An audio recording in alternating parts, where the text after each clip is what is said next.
క్రీస్తు ధ్యాన స్రవంతి వీక్షితులకు మన ప్రభు అయిన యేసుక్రీస్తు నామమున మీకందరికీ నేను వందనాలు తెలియజేస్తూ ఉన్నాను. నాకు ఇట్టి అవకాశము ఇచ్చినటువంటి మన రాయలసీమ అధ్యక్ష మండలము పీఠాధిపతులు the right reverend doctor Isaac Varaprasad తండ్రి గారికి మరియు దక్షిణ ఇండియా సంఘ స్త్రీల సమాజ అధ్యక్షురాలు అయినటువంటి శ్రీమతి సిడి భారతి తల్లి గారికి నా ప్రత్యేకమైన వందనములు తెలియజేస్తూ ఉన్నాను. మన అధ్యక్ష మండలపు ఆఫీసర్స్ బేరర్ అయినటువంటి vice president reverend doctor Benhur Babu గారికి, సెక్రటరీ అయినటువంటి reverend doctor C Anandarao Babu గారికి, యానిస్ మోషేష్ గారికి, అలాగే ట్రెజరర్ అయినటువంటి దానియల్ సార్ గారికి నా ప్రత్యేకమైన వందనములు తెలియజేస్తున్నాను. ఈ యూత్ బోర్డు ద్వారా నాకు ఇటు అవకాశం ఇచ్చినటువంటి రెవరెండ్ డాక్టర్ బీడీజే బెనహర్ బాబు గారికి, రెవరెండ్ డాక్టర్ పిఎస్ వినయ్ బాబు గారికి నా ప్రత్యేకమైన వందనములు నేను తెలియజేస్తూ ఉన్నాను. ప్రార్థించుకుందాము. మమ్ములను మిక్కిలుగా ప్రేమించిన మా ప్రియ పరలోకపు తండ్రి, సర్వశక్తిమంతుడా, పరిశుద్ధుడా, లోకరక్షకుడైన నా దేవా, ఇదిగో నా దేవా, మరి కొద్ది నిమిషములనైనా నీ వాక్యాన్ని బిడ్డలకు నేను అందించుచుండగా నిండారని దీవెనలు, నిండారని ఆశీర్వాదాలు మీరు మాకు అనుగ్రహించుమని, ఈ కొద్ది నిమిషంలో వాక్య ధ్యానములో వెలుచుండగా నీ కృప, నీ ప్రేమ మాపై కుమరించుమని మా ప్రభు, మా రక్షకుడైన యేసుక్రీస్తు ప్రేమను బట్టి నిన్ను వేడుకొనుచున్నాము తండ్రి. ఆమేన్. క్రీస్తునందు ప్రియమైన వారులారా, మనం ఈరోజు తెలుసుకున్నటువంటి అంశము ఆచారాలు కాక విధేయతకు ప్రాధాన్యత ఇచ్చుట. ఈరోజు అంశం మనం తెలుసుకోవలసింది ఆచారాలు కాక విధేయతకు ప్రాధాన్యత ఇచ్చుట.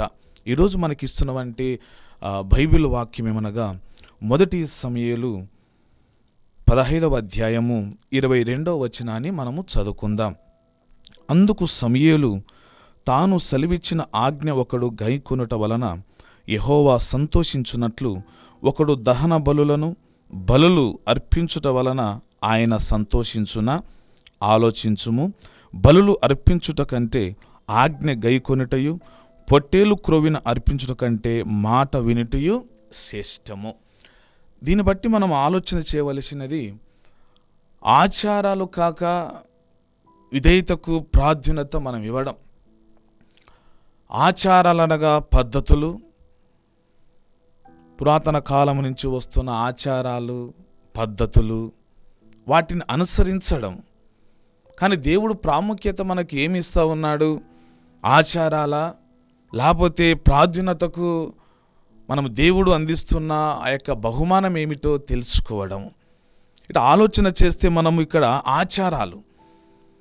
ఆచారాలు ఆ పద్ధతులను మనం ఎలా తెలుసుకోబోతా ఉన్నాం అని చూస్తే గాన, కొరింథీయులకు రాసిన మొదటి పత్రిక 10వ అధ్యాయం 20వ వచనాన్ని మనము చూస్తే, అన్యజనులు అర్పించుట బలులు దేవునికి కాదు దయ్యములకే అర్పించుచున్నారని చెప్పుచున్నాను. మీరు దయ్యములతో పాలెవరుట నాకు ఇష్టము లేదు. బలులు అర్పించుట కంటే విధేయత, ప్రాధాన్యత దేవునికి ఇవ్వడం. ఈ లోక జీవితాలు మనకి ఎలా వెళ్ళిపోతూ ఉన్నాయంటే, బలులను, పద్ధతులను వాటిని అనుసరిస్తూ ఉన్నాము, కానీ ప్రాధాన్యతను దేవునికి ఇవ్వడం లేదు. ఆజ్ఞానుసారంగా మనము జీవించడం లేదు. ఆజ్ఞానుసారంగా దేవుణ్ణి మనము బలపరచడం లేదు. అందుకని ఇక్కడ ఆయన ఏమని సెలవిస్తూ ఉన్నారంటే, మీరు అర్పిస్తున్న ఈ బలులు దయ్యములకే కానీ మరి దేనికి కాదు. అందుకని ఇక్కడ వాక్యము దహన బలులు మనం చూస్తే ఆమోసు గ్రంథము 5వ అధ్యాయం 22వ వచనంలో, నాకు దహన బలులు, నైవేద్యములు మీరు అర్పించుచున్నారు, నేను వాటిని అంగీకరింపను. సమాధాన బలులు అర్పించుచున్న క్రొవ్విన పశువులు నేను చూడను. ఆయన వాక్యానుసారంగా మనం ఎలా జీవిస్తున్నామంటే, నాకు దహన బలులు, నైవేద్యం మీరు అర్పించున్న, నేను వాటిని అంగీకరించను.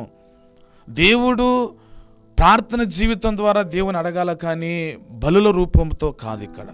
అందుకని ఇక్కడ వాక్యం మనకి ఏమని సెలవిస్తూ ఉన్నారంటే, ఒకడు దహన బలులను అర్పించుట కంటే మాట ఆజ్ఞను గైకొనుట మనకు శ్రేష్టము. దేవుని మాట వినడం, దేవుని మాటకు విధేయత మనం చూపించుకోవడం.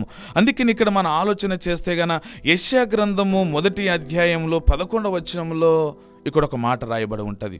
యెహోవా సెలవిచ్చిన మాట ఇదే, విస్తారమైన మీ బలులు నాకేలా, దహన బలులను పొట్టేలను బాగుగా మేపిన దూడలు క్రొవ్విన నాకు వెక్కిసమాయను. కోడెల రక్తమందైనను గొర్రె పిల్లల రక్తమందైనను మేకపోతుల రక్తమందైనను నాకు ఇష్టం లేదు. యెహోవా అనగా దేవుడే మాట్లాడుతూ ఉన్నాడు. ఏమని మాట్లాడుతూ ఉన్నాడంటే, విస్తారమైన మీ బలులు నాకేలా. దేవుడు అడిగేది ఇక్కడ బలులు కాదు, కానీ మీ విస్తారమైన బలులు నాకు ఎలా. అందుకని ఇక్కడ అంటూ ఉన్నాడు, దహన బలులు పొట్టేలను బాగుగా మేపిన దూడలు క్రొవ్వు నాకు వెక్కిసమైపోతా ఉన్నాయి. కోడెల రక్తమందైనను గొర్రె పిల్లల రక్తమందైనను మేకపోతుల రక్తమైనను నాకు వెక్కిసమైపోతా ఉన్నాయి. మీ బలులు నాకు అవసరం లేదు. మరి దేవునికి కావలసింది ఏమిటి? దేవుడు మనల్ని ఏమి కోరుకుంటున్నాడు? దేవునికి కావలసిన వంటి ఆ యొక్క ఆజ్ఞత మనం ఏమి ఇవ్వాలి? ఆజ్ఞను గైకొనుట, మాట వినుట. ఈ లెంటు కాలంలో ఈ 40 దినములు దేవుని మాట వినడం, దేవుని మాటను అంగీకరించడం, దేవుని మాటకు విధేయత చూపడం. అందుకనే ఆజ్ఞను గైకొనుట, ఆయన మాట వినాలి. ఆయన మాట వినట. సామెతల గ్రంథము 13వ అధ్యాయము 13వ వచనములో, ఆజ్ఞ తిరస్కరించువాడు ఆయన వలన శిక్షనందును, ఆజ్ఞ విషయమై భయభక్తు గలవాడు లాభమునందును. దేవుని మాట వినడం, దేవుని మాటను అనుసరించడం, దేవుని మాటను గైకొనడం. అందుకనే ఆజ్ఞను గైకొనాలి మనము. ఈ 40 దినములు దేవుడు మనకు ఒక గొప్ప అవకాశం ఇస్తా ఉన్నాడు. ఈ అవకాశములో దేవుని మాటను అంగీకరించి ఆయన మాటల ద్వారా వినడం. అందుకని ఇక్కడ ఆజ్ఞను తిరస్కరించువాడు అందువలన శిక్షనందును, ఆజ్ఞ విషయమై భయభక్తు గలవాడు లాభం పొందును. దేవుని మాట వింటే దేవుడు లాభం కలగజేస్తా ఉన్నాడు. అందుకని మనం తెలుసుకోవలసింది, యోహాను పత్రిక మొదటి పత్రిక 3వ అధ్యాయం 4వ వచనములో, పాపము చేయు ప్రతి వాడు ఆజ్ఞ అతిక్రమించువాడే పాపం. దేవుని మాట, దేవుని ఆజ్ఞను అతిక్రమించడమే పాపం. మనం పాపం అంటే ఏదనుకుంటాము, కానీ పాపం అనగా ఏమిటంటే ఆజ్ఞను అతిక్రమించడం, దేవుని మాటను అంగీకరించాలి మనము. ఈ లోకములో ఎంతమంది దేవుని మాట వింటా ఉన్నాం? ఈ లోకములో ఎంతమంది దేవుని యందు భయభక్తు కలిగి మనం జీవిస్తూ ఉన్నాం? యోహాను రాసిన సువార్త 8వ అధ్యాయము 47వ వచనములు అంటాడు, దేవుని సంబంధమైన వాడు దేవుని మాటలు వినును, మీరు దేవుని సంబంధులు కారు కనుక మీరు విననే అని చెప్పాను దేవుడు. దేవుని మాట వినేవారు. అందుకని దేవుని సంబంధమైన వాడు దేవుని మాట వింటాడు. దేవుని మాటను గైకొన్నవాడు దేవుని మాట వింటాడు. దేవుని మాటను అంగీకరింపని వాడు దేవుని మాట వినడు. దేవుడు సెలవిస్తున్న మాట ఏమిటంటే, ఆయనను దేవుని యందు సంబంధులు కారు కనుక మీరు విననని చెప్పాను. దేవుని మాట ఈ 40 రోజులు ప్రత్యేకమైన దినాలు. దేవుడు మనకు ఒక గొప్ప అవకాశాలు ఇస్తా ఉన్నాడు. ఈ అవకాశాన్ని మనం వదులుకోకూడదు. దేవునికి ప్రార్థన జీవితం కలిగి ఉండడు. అందుకని ఆజ్ఞను గైకొనుట, ఆయన మాట మనం వినాలి. మరి విధేయతకు ప్రాధాన్యత కూడా ఇవ్వాలి మనం. మరి దేనికి విధేయత ప్రాధాన్యత ఇవ్వాలి మనము? దేని విషయంలో విధేయత ప్రాధాన్యత ఇవ్వాలి? దేని విషయంలో దేవుడు అందజేస్తున్న ఈ విధేయతను దేవుడు మనకు ఎలా అనుగ్రహించబోతా ఉన్నాడనేది, విధేయతకు ప్రాధాన్యత మనం ఆలోచన చేస్తే గాన, కొరింథీయులకు రాసిన 2వ పత్రిక 9:13 వచనంలో చూస్తే గాన, క్రీస్తు సువార్తకు విధేయత చూపాలి. దేవుని వాక్యానికి విధేయత చూపాలి. దేవుని మాటలు వినుటకు విధేయత చూపించాలి. దేవుని మాటను మనం విని ఈ లోకములో ఎలా జీవిస్తూ ఉన్నామంటే, క్రీస్తు సువార్తకు విధేయత చూపి ఈ లోకములో మనము జీవించుకోవాలి. అందుకని క్రీస్తు సువార్తకు విధేయతగా మనం ఈ లోకములో జీవించుకోవాలి. తీతుకు రాసిన పత్రిక 1వ అధ్యాయం 16వ వచనములో, దేవుని వాక్యము చదువుటలోనూ నేర్చుటలోనూ విధేయత చూపాలి. ఈ 40 దినములు, ఈ ప్రత్యేక దినములలో మనం తెలుసుకోవలసింది ఏమిటంటే, దేవుని వాక్యము చదువుటలోను నేర్చుటలోను విధేయత చూపాలి. దేవుని వాక్యం చదవటం, దేవుని వాక్యాన్ని ధ్యానించడం. మనము ఈ 40 రోజులు కూడా దేవుని దగ్గరగా జీవించాలి. ఈ 40 రోజులు దేవునికి ప్రాధాన్యత ఇవ్వాలి. అందుకనే ఆయన దేవుని వాక్యం చదువుటలోను నేర్పుటలోను విధేయతగా భయముతో భక్తితో దేవునికి దగ్గరగా జీవించడం. దేవుని దగ్గరగా జీవించడం, దేవుని బలపరచుకోవడం అనగా విధేయతకు ప్రాధాన్యత ఇవ్వడం. మనం ఈ లోకములో అనగా ఏంది విధేయతగా ప్రాధాన్యతగా మనం చూస్తే కనుక కొరింథీయులకు రాసిన మొదటి పత్రిక 4వ అధ్యాయం 12వ వచనాన్ని మనం చూస్తే, దేవుని మాటలను బోధించే విషయములో విధేయత చూపాలి. దేవుని మాటలు, ఏ మాటలు మనం గైకుంటున్నాం, ఏ మాటల ద్వారా మనం వింటూ ఉన్నాం, దేవుని ఆజ్ఞానుసారంగా మనం జీవిస్తున్నామా, జీవించడం లేదా, దేవుని వాక్యానుసారంగా మనం బతుకుతున్నామా, బతకడం లేదా. అందుకనే విధేయత వాక్యము ఇక్కడ చదువుటలో మనం నేర్పించుకోవాలి. కానీ విధేయత మాటలను బోధించే విషయములో విధేయత చూపించాలి. దేవుని వాక్యం మనం ఎలా వింటున్నాం? చర్చిలకు వెళ్ళి ప్రార్థనలు చేస్తూ ఉంటాం, చర్చికి వెళ్ళి వాక్యాన్ని వింటూ ఉంటాం. ఆ వాక్యాన్ని నువ్వు ఎలా వింటున్నావు? దేవుని మాటలను మనం ఎలా ధ్యానిస్తూ ఉన్నాం? ప్రత్యేకమైన ఈ దినములలో దేవునికి మన దగ్గరగా జీవిస్తున్నామా లేదా దూరంగా జీవిస్తున్నామా? ఒక్కసారి మనము ఆలోచన చేసుకోవాలి. దేవునికి కావలసినటువంటి ఆ విధేయత మన దేవునికి ఇవ్వాలి. దేవునికి కావాల్సినటువంటి ఆ విధేయతను దేవునికి అర్పించుకోవాలి. అందుకని ఇక్కడ అంటాడు అపోస్తుల కార్యములు 14వ అధ్యాయం 22వ వచనంలో, క్రీస్తు నిమిత్తము శ్రమలు పొందే విషయములో విధేయత చూపాలి. యేసుక్రీస్తు వారు 40 దినములు ఉపవాస దీక్షలో ఆయన పాల్గొన్నాడు. 40 దినములు అనగా క్రీస్తు నిమిత్త శ్రమ పొందే విషయంలో మన విధేయత చూపాలి. యేసుక్రీస్తు వారు మన కొరకును ఆయన ఎన్ని శ్రమలు పడి ఉన్నారు, ఆ శ్రమలను మనం ధ్యానించుకోవడం. మానవ జీవితంలో సంవత్సరానికి ఒక్కమారు ఈ 40 దినములు వచ్చి అవకాశాన్ని మనం వినియోగించుకోవడము, దేవునికి దగ్గరగా జీవించడము, దేవుని మాట వినడము, ఈ యొక్క దహన బలులు పద్ధతులు అన్ని తీసివేసి దేవునికి దగ్గరగా జీవిస్తే దేవుడు ఒక గొప్ప బహుమానము దేవుడు మనకి ఇవ్వబోతా ఉన్నాడు. దేవునికి ప్రాధాన్యత ఇవ్వడము, దేవునికి విధేయత మనం చూపించుకోవడము, దేవునికి నమ్మకమైన దాసునిగా ఈ లోకంలో మనం జీవిస్తున్నామా, జీవించలేకపోతున్నామా? అందుకని క్రీస్తు నిమిత్తము శ్రమల్లో పొందే విషయంలో విధేయత చూపించుకోవాలి.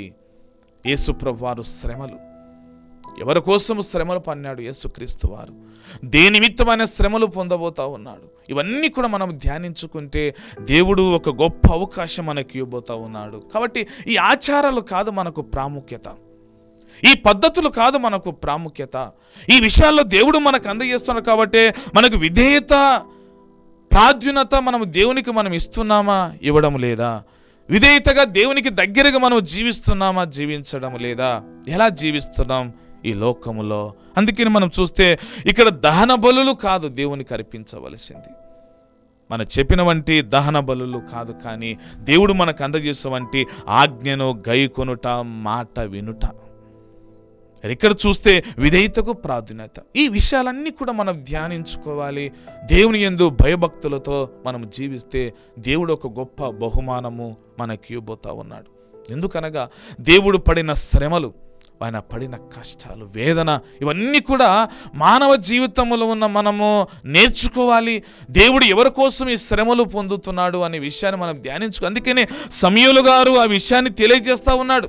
సమూయేలు గారు అదే విషయాన్ని మనకు అర్థం చేసుకున్నట్లు, అందుకనే ఆజ్ఞను గైకొనటం వలన యెహోవాకు సంతోషించున్నట్లుగా ఒకడు దహన బలులు అర్పించున్నట్లు వలన ఆయన సంతోషించుననే మాటలు తెలియజేస్తూ ఉన్నాడు. ప్రాధాన్యత, ఆయనకి ఇష్టమైన బలి ఏమిటంటే విరిగిన మనస్సు. ఆ మనస్సు దేవునికి ఇచ్చేయాలి. దేవునికి ఇష్టమైన బలి విరిగిన మనస్సు, మార మనస్సు పొందడం, దేవునికి దగ్గరగా జీవించడం, ఇది ఇష్టమైన బలి, దేవునికి కావలసినది. అలా కానీ దహన బలులు దేవుడు అడగడం లేదు, ధన బలులు నైవేద్యములు దేవుడు అడగడం లేదు. కానీ విధేయత చూపించడము, దేవునికి భయభక్తులుగా జీవించడం ఈ లోకములో మనం జీవించుకోవాలి. ఈ లోకములో నమ్మకమైన జీవితాలు మనం బతుకుతే దేవుడు ఒక గొప్ప అవకాశం దేవుడు మనకి ఇవ్వబోతా ఉన్నాడు. అందుకనే దేవుడు ఈ లోకాన్ని ప్రేమించడానికి వచ్చాడు, ఒక మార్గానికి దేవుడు ఇక్కడికి వచ్చాడు. పాపిని ఆయన రక్షించడానికి యేసుక్రీస్తు వారు ఈ లోకానికి వచ్చాడు. దేవుడు ఈ లోకానికి పాపి కోసం వచ్చాడా, పాపాని కోసం వచ్చాడంటే యేసుక్రీస్తు వారు పాపి కోసమే ఈ లోకానికి వచ్చాడు, పాపాని కోసం కాదు. పాపి కోసమే, పాప లోకములు జీవిస్తున్న మనకి ఒక రక్షణగా, ఆయన మరణమే ఒక రక్షణగా దేవుడు మనకు ఈ అవకాశం ఇస్తూ ఉన్నాడు. కాబట్టి మనము ఈ లోకములో దేనికి మనం విధేయత ఇస్తూ ఉన్నాం? దేనికోసం దేవునికి ప్రాధాన్యత మనం ఇస్తున్నామా, ఇవ్వడం లేదా అని ప్రత్యేకత చూస్తే ఆచారాలు కాదు, కానీ విధేయతకు, ప్రాధాన్యతకు మనము దేవుని ఇవ్వాలి. అలాంటి కృపతో, అలాంటి ఆదరణతో దేవుడు ఒక గొప్ప అవకాశాలు మనకి ఇస్తూ ఉన్నాడు. కాబట్టి ఈ 40 రోజులు కూడా దేవునికి దగ్గరగా జీవించాలి. దేవునికి దగ్గరగా జీవిస్తే మనము ప్రాధాన్యత, విధేయత దేవునికి ఇస్తే దేవుడు ఒక గొప్ప బహుమానం దేవుడు మనకి ఇవ్వబోతా ఉన్నాడు. అలాంటి జీవితాలు దేవుడు మనకి ఇవ్వబోతా ఉన్నాడు. కాబట్టి క్రీస్తునందు ప్రియమైన వారులారా, మనం ఆచారాలు కాక విధేయతకు ప్రాధాన్యత మనం ఇవ్వాలి. దేవునికి దగ్గరగా జీవించాలి. దేవునికి నమ్మకముగా జీవిస్తే దేవుడు గొప్ప ఆశీర్వాదాలు మనకి ఇవ్వబోతా ఉన్నాడు. రాబోయే దినాలలో మంచి దీవెనలు దేవుడు ఇవ్వబోతా ఉన్నాడు. కాబట్టి మరి క్రీస్తునందు ప్రియమైన వారా, నమ్మకమైన జీవితాన్ని బతుకుదాం. విశ్వాసముగా దేవునికి లోబడితే దేవుడు అలాంటి ఆదరణ, అలాంటి కృప దేవుడు మనకి ఇస్తాడు. కాబట్టి అలాంటి ఆ ధ్యానములో, అలాంటి విధేయతలో, అలాంటి ప్రాధాన్యతలోనికి దేవుడు మనల్ని తీసుకుని వెళ్ళాలని ఈ 40 రోజులు దేవునికి దగ్గరగా జీవిద్దాం. అలాంటి కృప దేవుడు మనకు అనుగ్రహించునుగాక. ఆమేన్. తలదించినట్టు చిన్న ప్రార్థన చేసుకుందాం. పరిశుద్ధుడా, ప్రేమ నమ్మకము గల దేవా, లోక రక్షకుడవైన నా తండ్రి, నీవే గొప్ప దేవుడవు, నీవే పరిశుద్ధుడవు నా దేవా. మరి మేము ఆచారాలు కాక విధేయతకు ప్రాధాన్యత ఇస్తూ ఉన్నాము నా తండ్రి. ఈ లోకంలో మీరు మమ్మల్ని అడిగినది ప్రభువా దహన బలులు కాదు ప్రభువా, విరిగిన మనస్సు మీరు దయచేయమని మీరు ఆజ్ఞానుసారంగా మాకు ఇచ్చారు. కాబట్టి ఈ లోకములో మేము జీవిస్తున్న ఈ జీవితంలో ప్రభువా మీరు ఒక గొప్ప బహుమానం మీరు మాకు ఇవ్వబోతా ఉన్నారు. నేను ఇంతవరకు మీరు మమ్మల్ని నడిపించారు తండ్రి. నీ ప్రేమతో, నీ దయతో మమ్మల్ని దీవించండి. మా రాయలసీమ అధ్యక్ష మండలములు అన్నీ కూడా దీవించమని నీ నామములో మేము ప్రార్థన చేస్తూ ఉన్నా. కృపగలవాడ, దయగలవాడవైన నా తండ్రి, ఇంత గొప్ప అవకాశాన్ని మీరు మాకు ఇచ్చారు దేవా. అలాంటి ప్రాధాన్యత మీరు మాకు ఇచ్చినారు నా తండ్రి. నీ ప్రేమను బట్టి నీకు వేలాది వందనములు నేను తెలియజేస్తా ఉన్నా. గొప్ప దేవుడవు, పరిశుద్ధుడవు, నీకు అసాధ్యమైనది ఏమీ లేదు దేవా. అలాంటి కృపతో, అలాంటి ఆదరణతో మమ్మల్ని అందరినీ కూడా ప్రభువా క్షేమకరమైన మంచి ఆరోగ్యాన్ని మీరు మాకు దయచేయండి. ఈ ఉపవాస దీక్షలో పాల్గొన్న ప్రతి ఒక్కరిని కూడా నీ దీవులతోనూ, నీ ఆశీర్వాదాలతో, నీ కృప చూపి నీవే నడిపించి సహాయం దయచేసి ఆదరించుమని మా ప్రభు, మా రక్షకుడైన యేసుక్రీస్తు ప్రేమను బట్టి నిన్ను వేడుకొనుచున్నాము తండ్రి. ఆమేన్. మన ప్రభువైన యేసుక్రీస్తు కృప, దేవుని ప్రేమ, పరిశుద్ధ సహవాసమును మనకును, మన కుటుంబములకును, మన అధ్యక్ష మండలమున ప్రతి ఒక్కరికి దేవుడు సదాకాలము తోడే నీడే ఉండి కాచి కాపాడనుగాక. ఆమేన్.